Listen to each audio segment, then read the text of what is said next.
Yeah. Thank you. So let's begin. Today's live session is dedicated to student visas, guardian visas, and graduate visas for those who are considering study in Australia or study for your kids in Australia. Let me introduce myself first. My name is Yulia Moiseeva. I'm a registered migration agent here in Australia. My office is on the Gold Coast, Queensland. Me and my team are working with all of Australian visas except protection and refugees. So we can assist not only for visa assistant itself, but also we have enrollment partners and we can enroll our clients to any university, college, or school, depending on the choice for the client. So we're not limited. And obviously, then it's up to school or college to accept the applicant. So we're working very transparently, and our mission is to make sure that the client is well informed about the decision to choose any of the visas for Australia, considering all the risks, financial obligations, and obviously no guarantee with permanent residency, because any temporary visa will never guarantee your permanent residency, but temporary visas can be an option to come to Australia, build up the career, or help your children to build up the career and life in Australia for your future. So, student visa is usually considered as a temporary stay. As I said, there is no guaranteed pathway from student visa into permanent residency. However, student visa as a temporary visa will allow applicant and visa holder to work in Australia. Depending on the course of study, it's going to be some limitation. And again, this can be used as a first step to come to Australia and get an internationally recognized qualification and understand whether, obviously, the visa holder enjoys Australia and would like to stay in Australia. So, student visa does not guarantee permanent residency. So, I would like to cater not only for student visa during this live today, but also what's going to be next after student visa, because majority of people prefer to just get student visa, study anything pretty much without any strategy, and then figure it out well once in Australia. I would say it's not a good strategy at all. So you need to start with strategic planning before you actually go into enrollment and arranging the student visa. So today I will be covering student visa options, student visa for school age children and guardian visas, and then graduate visas. So I appreciate any questions if you have any while you're watching me giving you some information about the current visas options. And after I finish, I will be able to answer questions that's going to be in the chat. So please feel free to put any questions in the chat. So let's begin with how the requirements changed for student visa overall. So first of all, people who are coming as a visitors in Australia are no longer allowed to apply from visitor visa to student visa while onshore. So that was abolished some time ago. And now you can have an opportunity to come to Australia as a visitor to have a look. If you like it here, if you like the university, you can get enrollment, go offshore, and then apply for student visa from offshore. Also, for student visas, just lately during current 2026 year, we experience a lot of refusals because department is trying to really be selective who to allow to come in Australia as a part of student visa program. And student visa usually have an extension for graduate visa if applicants are eligible. And again, if the student get a graduate visa, so graduate visa can be granted only once in the lifetime of a student unless it's a regional extension. And then graduate visa holders also cannot apply for student visas again while in Australia. So that's a limitation. in this sense, department simply would like to make sure that the students are coming for their genuine purpose to study, and then when we're eligible, graduate visa are here for building the career and staying a little bit longer in Australia to explore your opportunities in career space, or to find a partner if that's the case. First of all, top statistics. So top 5 countries with the majority of student visas granted. So it's China, it's India, it's Nepal, Bangladesh, and Bhutan. So not too many countries from the European region, but more or less, like we have majority of countries, what I mentioned. And then we can see an interesting dynamic that a lot of European countries are trying to get in now in the space of student visas, and department is getting the criteria to show financials more stricter than it used to be. So just need to be careful, if you're preparing your student visa application, you need to prepare it thoroughly, because the first filter point is actually the enrollment, where educational provider will be asking for a lot of questions, a lot of documents, including financials, so balance of the funds and source of funds. So it has to be explained, and it better be official employment or official situation. So once and if you get an enrollment, you will get letter of offer. So it's basically your contract between the university or educational provider and yourself. So you need to really thoroughly read what are you signing. Once that's done, then the next one will be pretty much getting deposit to school, and then arranging the insurance, student insurance, for all the applicants that are going to be in the application. And you will be unpleasantly surprised how much it may cost to get student health cover for couple, for example, with 1 or 2 children who are coming to study master degree. It may reach around 30,000 for 2 years. If we're talking about 2 adults going into study, again, one going into study, the other one is pretty much will be dependent. So for this scenario, the couple may pay around $10,000 for insurance for 2 years. So that needs to be factored into your decision making. So it's not only paying to the university, not only paying for the visa itself, medicals, translation of documents if needed, etc. So that's insurance as well. And when the decision is made, what sort of evidence you need to present to department, the best starting point is to go to department's website, and then it's going to be student check tool, pretty much website link, where you can type in your country and then what sort of college are you thinking of. And the college must have registration under CRICAS to be able to provide study options for international students. So once you get your level of education, college, and then match your passport, then you will be able to see whether this combination will be considered by Department of Home Affairs as high risk or low risk. And pretty much once you see that it's compulsory to provide English test results and is compulsory to provide financials, then it's an indication that it's going to be high risk for Department of Home Affairs. So for every single study except schooling, pretty much, you will have to consider getting formal English test done, because universities are likely going to be asking enrollment at enrollment stage to provide evidence of English. Some programs will require compulsory higher level of English to enroll.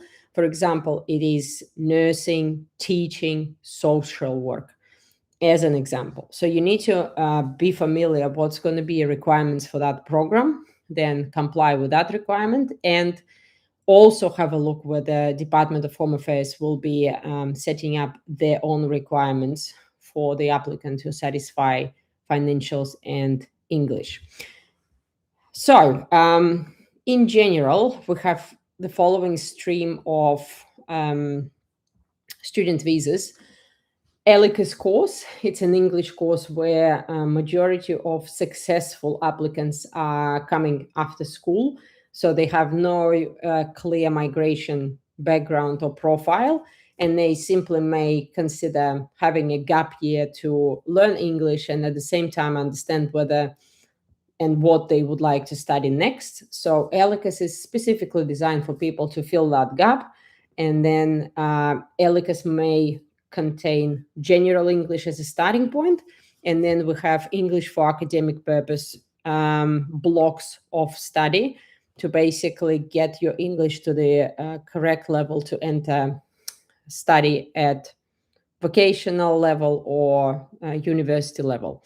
So this type of student visa is not for everyone, because if you are a person with rich work profile and previous background, say you are a skilled migrant, but you don't have sufficient level of English, it's unlikely the department will be lenient and provide you with the opportunity to come to Australia on ELICAS visa while you already have a good migration profile.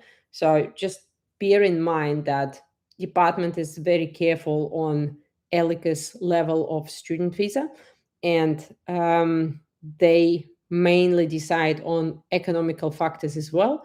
And if, for example, the applicant is claiming that they would like to study English for 1 year in Australia, it's pretty expensive country to be in, and then department will be looking why this person would like to be in Australia, why they need to be physically in Australia, where there may be any other option closer to your home country or even online to study English. So the next level is vocational study. So it's a college level degrees where majority of studies are mainly focused on practical studies rather than theoretical studies. So in this type of studies, you go into the programs where you have less theory and then it's more practice. So that's actually a good opportunity for those who would like to enter a workforce quicker, I would say. Again, if you already have a good background for any other migration case, like skilled migration or employed sponsored, and for example, you have higher education in your home country, and then you decided to drop down to lower education, say vocational study in Australia, it will be higher risk of getting student visa refused because you're lowering your education. And at the same time, you will have to have a really good explanation in terms of how you satisfy genuine student criteria. Then level up will be university education, something like bachelor degree, master by coursework, and then we have master by research and PhD. So usually bachelor degree, master degree is the I would say the most common one. If people would like to do research degree, the expectations are that those people completed the last study not longer than 2 years ago. So if your study has been completed some years ago, it may be that you will not satisfy the criteria to enter master by research or PhD. And for master by research and PhD, the universities are expecting candidates to really have higher level of English, like 6.5, 7 IELTS academic or equivalent. So let me deliver you some statistics on how many student visa were granted as of May 2026 in these major sectors. So higher education, 182,000 were granted. Independent ELICAS, 16,000. Postgraduate research, slightly over 10,000. School sector 7,000, and vocational education around 34,000. So as you can see, again, the majority is focused on higher education sector. And if you look at student visa grant rate, again, talking about our main streams for student visa, it's going to be higher education stream for 84%, independent ELICA 78%, sorry, postgraduate research around 96%, school sector 91%, and vocational education 52%. So as you can see, it is a slight disbalance in terms of who might get visas more favorably. In terms of visa assessment, so as I said before, it's not only that you have to get enrollment, it's also you have to really have a good explanation in your genuine student statement why you decided to study that degree, how this degree may help you to reach better career outcome, obviously more money, then why you decided to study it in Australia compared to your home country, why you decided to study it in Australia compared to any other Commonwealth countries like US, Canada, UK, and why you decided to study at this particular university compared to any other similar universities that has similar degrees in Australia. Then you will have to really discuss in your genuine student statement where the money is coming from. So a balance of your financials and the nature, the source of your financials. Then all your visa history will matter as well. And your explanation how this particular degree will help you to build your career or advance your career for the future. So do not go into generic genuine student statement short without any decent explanation, simply because it's likely going to be rejected. So you need to really build up the plan, what you're going to be doing and how you're going to be proceeding with your student visa, what level of education is needed, what occupation, what location, because study in Australia may bring additional points for skilled migration in terms of just studying in Australia for eligible education or studying living in regional Australia. And then if you're doing a master by research or PhD degree in STEM sector, it's going to also bring you plus 10 points for skilled migration. So all this needs to be factored depending on your specific case. So what sort of outcome you're aiming to achieve. Some people, for example, may decide to go to Australia to get international degree, get connections, and then see what's going to happen. So it's not necessarily every single student will aim to stay in Australia. However, if you're still going to be considering staying in Australia, the next step after student visa may be graduate visa, which has two streams: post-vocational study and post-higher educational study. When you're talking about post-vocational study, it's not necessarily every single vocational course will be eligible for that particular visa. So you need to be careful, because for 485 post-vocational study is going to be factors like occupation list, and your study will have to be connected for this occupation from the list. And then obviously the study has to be more than 92 weeks registered in CRICAS, and you will have to complete that study at least 16 months in Australia in English in person. So all these factors need to be considered. The same needs to have, you have to have consideration of your age, because in the majority of options, so post-vocational study will be limited to 35 years at the end. So once you complete your study, unless you have some concessions and falling through concessions.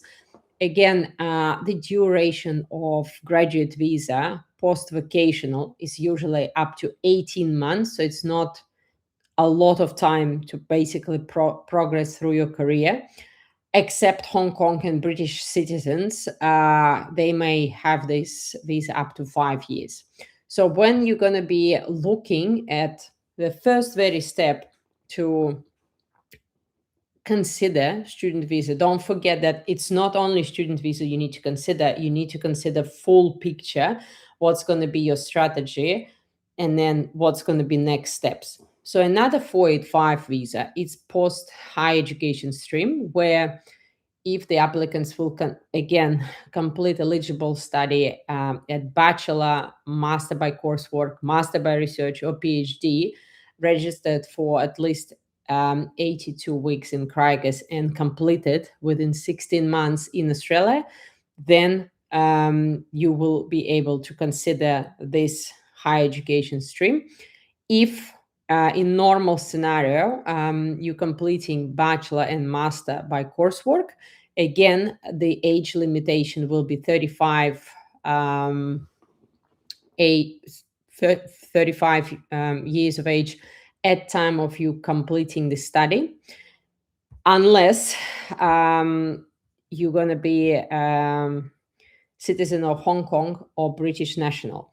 So for 485 visa, you have to be mindful if you're coming to study, say, master degree and would like to get some credits towards your study, make sure that your actual study will be not less than 16 months, because that's going to be another little trap there. So the normal pathway for majority of students are student visa, then graduate visa, and from there either employed, sponsored, partner, or skilled. So you need to be again very strategic, especially if you're coming not by yourself to study but also bringing a partner. Then you can factor in what sort of occupation partner may take while you here in Australia and you have work rights, in order to then have plan B strategy. So let's now talk about school visa for basically children education. So this visa can be arranged as long as the child is at least 6 years old. And then for one child, you can arrange one parent to come as a guardian for the visa 490. So for guardian visa, there is a limitation. So this visa cannot be converted into any other visa while in Australia. So you can extend your guardian visa, but you can't apply from guardian visa, say, to partner visa, or from guardian visa to employed sponsored visa. However, this applicant can come in Australia and try to search for work, though there is no work rights on guardian visa, but you're permitted to attend the interview as an example. And guardians are permitted to study English, so they're not permitted to study their own courses, say, for 1 year duration, but they can study English, they can search for work, they can search for partner. And again, the success rate of that visa, it's relatively higher compared to, for example, if the mother or the father of the child is bringing the child with them and then they entering, say, master degree, then they're paying for master degree, have limited work rights, but then they're paying for schooling as well.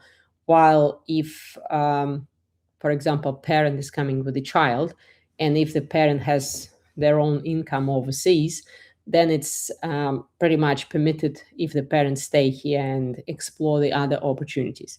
So during our work with students or guardians, we're usually assisting at the very beginning to select and discuss options for study. So we're not limited for any other universities. It's just a matter of further strategy, what sort of career opportunities those people would like to achieve, so we can allow that.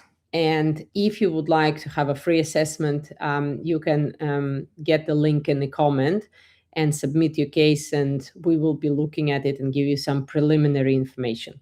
So in terms of strategic failures, for student visa, again, a lot of people just getting a student visa for the sake of getting a student visa, and then we decide what's going to happen next while we're in the country. So that's not a strategy. It's a guessing game. Plus, when you're going to be completing your student visa application, you're going to be asked as a primary applicant to disclose and list all your work experience. So you need to be mindful, because all the information you declared on any application for Australian visa will stay in the system, and then obviously it's going to be cross-checked at later point. Then a lot of failures coming for potential applicants who are misconceptually selected any study that does not match their profile, or lowering the study deliberately, or getting into very high risk colleges or universities that has a bad reputation, pretty much because the department is going to be looking at every single aspect of your application, including where you are going to study. So the real strategy is usually student visa, graduate visa, and then followed by skilled visa, employer-sponsored visa, or partner visa. So I'm just reminding you that we're going to be talking about other visas like employer-sponsored visas and skilled visas during our separate live sessions, and you can get registered for our upcoming sessions through the link available in the chat. So now I would like to attend some questions in our chat and see how I can give you some guidelines. So I'm 32-year-old. I've got bachelor degree in marketing. Can I get into masters of business administration, and after I get a graduate visa? Is it possible to get a job in marketing management field? So if you're 32, first question is, how good is your English? Because if you're aiming to study 2 year of master program, you have to really get enrollment as soon as possible to make sure you're going to complete your study, and you're going to be no older than 35 in order to be eligible for graduate visa. Then marketing is very wide field of application of your skills, and then future study. So jobs in marketing can be in a variety of businesses. So my preliminary advice and recommendation is to have a look at location, because if you're later on aiming to apply as a marketing professionals, either through skilled state-sponsored visa or employed-sponsored visa, you really need to understand in that specific location where you're going, will it be any jobs according to your profile?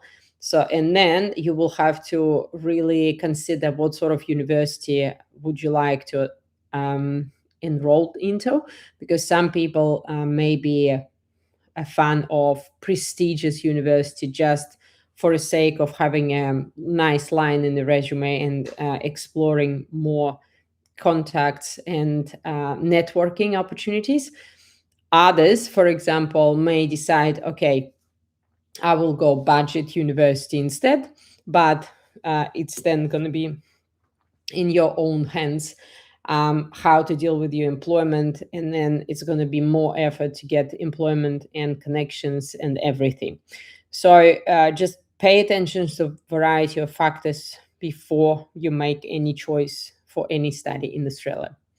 Also, I would like to have a few moments to talk about scholarships, because a lot of people are asking whether it's possible to get scholarships. Usually, if we're talking about full scholarships or partial scholarships, majority of those scholarships can be available for research degrees, because universities receive grants for research, and then they basically hire in students to complete the research. So that's how it works. And then it really depends on the university what sort of area of research is funded, how many years. So then you will have an opportunity to get scholarship. But usually scholarship covers your tuition fee. In some cases may cover your student health insurance, but only for primary applicant, not for secondary applicants. So you need to be mindful filtering your finances, what's going to happen. If we're talking about normal scholarships at university, say bachelor degree or master by coursework, Usually, the universities may give you some discount at the entrance, and then there are a variety of different scholarship programs for each and every university with different requirements. And then again, the majority of universities will going to be looking at performance, like whether you are high profile student and you're not only performing now and getting your scholarship, but then the expectations from the university will be that you will have to keep performing at the same high level in order to maintain your scholarship. So you need to be mindful if you are trying to select any university with scholarship. You need to do the research what sort of degree and level of education may be suitable for this and that scholarship. Right. So I will have to remind people that if you would like to listen to us for any other visa options like employer sponsored parent, partners, skilled visas, we still have streams available in the future. Please register for upcoming streams and we will let you know when certain streams will be available for you to join us and have the most up-to-date information about different visas to Australia. Thank you very much for everybody who's been presented on this live stream. Thank you and have a lovely day.